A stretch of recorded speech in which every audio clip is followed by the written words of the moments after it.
Ligaments of vertebral bodies. These long, continuous ligaments run along the front and back sides of the vertebral bodies. They help stop too much hyperextension or hyperflexion of the spine. The two major ligaments here are the anterior longitudinal ligament and the posterior longitudinal ligament. Both of these are key stabilizers of the spine. Also, the anterior one is wider and stronger than the posterior one. Anterior longitudinal ligament. This is a tough ligament that runs along the front side of the vertebral bodies.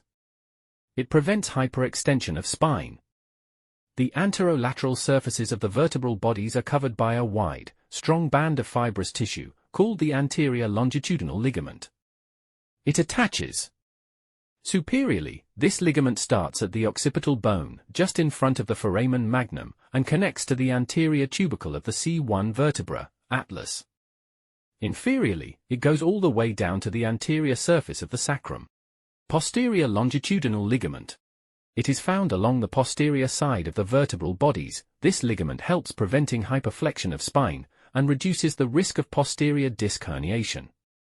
This ligament runs along the posterior surfaces of the vertebral bodies, inside the vertebral canal. Its attachments are, superiorly, it starts from the body of C2 and continues into the skull as the tectorial membrane.